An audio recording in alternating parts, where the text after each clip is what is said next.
Hello friends, எல்லாருக்கும் வணக்கம். இந்த மார்கழி மாதம் நீங்கள் நான்வெஜ் சாப்பிட மாட்டீங்களா? அப்போது இந்த வீடியோ உங்களுக்காக தான். எப்போதும் வெஜிடபிள் பிரியாணி, மஷ்ரூம் பிரியாணின்னு சாப்பிட்றதுக்கு ஒரு டைம் டிஃப்ரெண்ட்டாக கொண்டக்கடையில் பிரியாணி செஞ்சு பாருங்கள். வெஜிடபிள் பிரியாணியே தோற்று போயிடும், அந்தளவுக்கு டேஸ்ட்டாக இருக்குங்க. வாங்க இந்த பிரியாணி எப்படி செய்யலான்னு பார்க்கலாம். ஃபஸ்ட்டு குக்கர் எடுத்துக்கோங்க. அதில் தேவையான அளவுக்கு எண்ணெய், 2 டேபிள் ஸ்பூன் போல் நெய் சேர்த்துக்கோங்க. எண்ணெய் நல்லா சூடானதுக்கு அப்புறமா ஒரு பிரியாணி இலை, கூடவே ஒரு பட்டை, 3 கிராம்பு, ஏலக்காய், கல்பாசி, அப்புறம் நட்சத்திரப்பூ சேர்த்துக்கோங்க. இதெல்லாம் இல்லைன்னா பட்டை, கிராம்பு, ஏலக்காய் மட்டும் போதுங்க. இது வதங்கினதுக்கு அப்புறமா நீள்வாக்கில் கட் பண்ணி வச்சிருக்கிற ஒரு பெரிய வெங்காயத்தை சேர்த்து இது நல்லா வதக்கிக்கோங்க. வெங்காயத்தோட கலர் மாறுற வரைக்கும் நல்லா வதக்கி எடுத்துக்கோங்க. பிரியாணி செய்யும் போது வெங்காயம் நல்லா வதங்கி இருக்கணுங்க. அப்போதான் பிரியாணி டேஸ்ட் சூப்பராக இருக்கும். வெங்காயம் இந்த மாதிரி பாதி வதங்கினதுக்கு அப்புறமா 2 பச்சை மிளகாய் சேர்த்துக்கோங்க. பச்சை மிளகாயை கீராமல் அப்படியே முழுசாக சேர்த்துக்கோங்க. வெங்காயம் இந்த மாதிரி கண்ணாடி பதம் வர வரைக்கும் நல்லா வதக்கி எடுத்துக்கோங்க. இந்த மாதிரி வதங்கினதுக்கு அப்புறமா இதில் 1 டேபிள் ஸ்பூன் இஞ்சி பூண்டு விழுது சேர்த்துக்கோங்க. இஞ்சி பூண்டோட பச்சை வாசனை போகிற அளவுக்கு நல்லா வதக்கி எடுத்துக்கோங்க. பிரியாணிக்கு இஞ்சி பூண்டு ரொம்ப முக்கியங்க. நம்ம எந்த அளவுக்கு போகிறோமோ அந்த அளவுக்கு டேஸ்ட் நல்லா இருக்கும். பாருங்கள், இஞ்சி பூண்டோட பச்சை வாசனை போயிருச்சு. இப்போ இதில் நறுக்கி வச்ச ஒரு தக்காளியை சேர்த்துக்கலாங்க. போட்டு தக்காளியை இந்த மாதிரி நல்லா கலந்து விட்டுக்கோங்க. இது கலந்து விட்டதுக்கு அப்புறமா பிரியாணிக்கு தேவையான அளவு உப்பு சேர்த்துக்கோங்க. உப்பு சேர்த்துட்டா தக்காளி சீக்கிரமாக வதங்கிடுங்க. அதனால் இந்த ஸ்டேஜில் உப்பு சேர்த்துக்கோங்க. போட்டு தக்காளியெல்லாம் நல்லா குழையிற மாதிரி வேக வச்சு எடுத்துக்கோங்க. பாருங்கள், இந்த மாதிரி நல்லா குழஞ்சி எண்ணெய் பிரிஞ்சு வரணும். இப்போ இதில் மசாலா ஐட்டம் ஆட் பண்ணிடலாம். 1/4 டேபிள் ஸ்பூன் மஞ்சள் தூள், 1/2 டேபிள் ஸ்பூன் மிளகாய் தூள், 1 டேபிள் ஸ்பூன் கறி மசால் தூள் சேர்த்துக்கோங்க. உங்ககிட்ட கறி மசால் தூள் இல்லைன்னா அதுக்கு பதிலாக 1 டேபிள் ஸ்பூன் பிரியாணி மசாலா கூட சேர்த்துக்கலாங்க. நம்ம போட்ட மசாலா எல்லாம் வெங்காயம் தக்காளியோட ஒன்றாகிற மாதிரி நல்லா வதக்கி எடுத்துக்கோங்க. மசாலாவோட பச்சை வாசனை போனதுக்கு அப்புறமா 2 டேபிள் ஸ்பூன் தயிர் சேர்த்துக்கோங்க.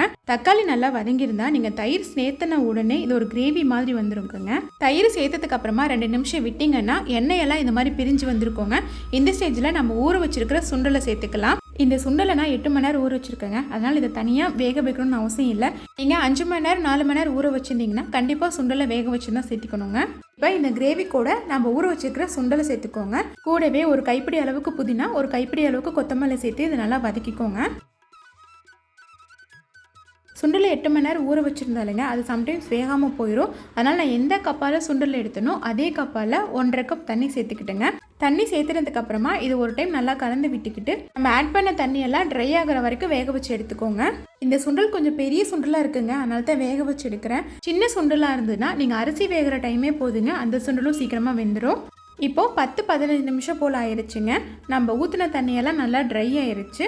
இதை ஒரு டைம் நல்லா கலந்து விட்டுக்கிட்டு நம்ம ஊற வச்சுருக்கிற அரிசி இதோட சேர்த்துக்கோங்க. இந்த அரிசியை இந்த மசாலாவோட நல்லா கலந்து விட்டுக்கோங்க. நீங்கள் பெரும்பாலும் அரிசி வேகிறதுக்கு தேவையான அளவு தண்ணி விட்டு அது கொதிச்சதுக்கு அப்புறம் தான் அரிசி போடுவீங்க. ஒரு டைம் இந்த மாதிரி செஞ்சு பாருங்க. சாதம் ஒன்னோட ஒன்று ஒட்டாம சாப்பாடு கொஞ்சம் கூட குலையாம வருங்க. அரிசி போட்டதுக்கு அப்புறமா தேவையான அளவுக்கு தண்ணி விட்டுருங்க. தண்ணி இது மாதிரி கொதிச்சு எண்ணெய் பிரிஞ்சு வந்ததுக்கு அப்புறமா ஒரு கைப்பிடி அளவுக்கு கொத்தமல்லி இலையும் கொஞ்சமாக நெய் சேர்த்துக்கிட்டு இது நல்லா கலந்து விட்டுக்கோங்க. உங்களுக்கு அதிகமாக நெய் சேர்த்துக்க விருப்பம் இல்லைன்னா நெய்க்கு பதிலாக 1/2 லெமனை பிழிஞ்சு விட்டுக்கோங்க. இதை இந்த மாதிரி நல்லா கலந்து விட்டதுக்கு அப்புறமா ஒரு கொதி வந்தோடனே குக்கரோட மூடி போட்டுட்டு 1-2 விசில் விட்டு எடுத்துக்கோங்க. நான் மீடியம் ஃப்ளேமில் 2 விசில் விட்டு எடுத்துட்டேங்க. இப்போ ஓப்பன் பண்ணி பார்த்துடலாம். இப்போ நம்மளோட சூப்பரான டேஸ்டியான கொண்டக்கடலை பிரியாணி ரெடி ஆயிருச்சுங்க. இதை இந்த மாதிரி நல்லா கலந்து விட்டுக்கோங்க. பாருங்கள், சாதம் ஒன்றோட ஒன்று ஒட்டாமல் உதிரி உதிரியாக சூப்பராக வந்திருக்குங்க. உங்களுக்கு இந்த வீடியோ பிடிச்சிருந்ததுன்னா மறக்காமல் இந்த வீடியோக்கு ஒரு லைக்கும் அப்படியே இந்த சேனலை சப்ஸ்கிரைப் பண்ணிக்கோங்க. இந்த கொண்டக்கடலை பிரியாணி செஞ்சு பார்த்துட்டு எப்படி இருக்குன்னு மறக்காமல் கமெண்ட் பண்ணுங்கள். தேங்க்ஸ் ஃபார் வாட்சிங்.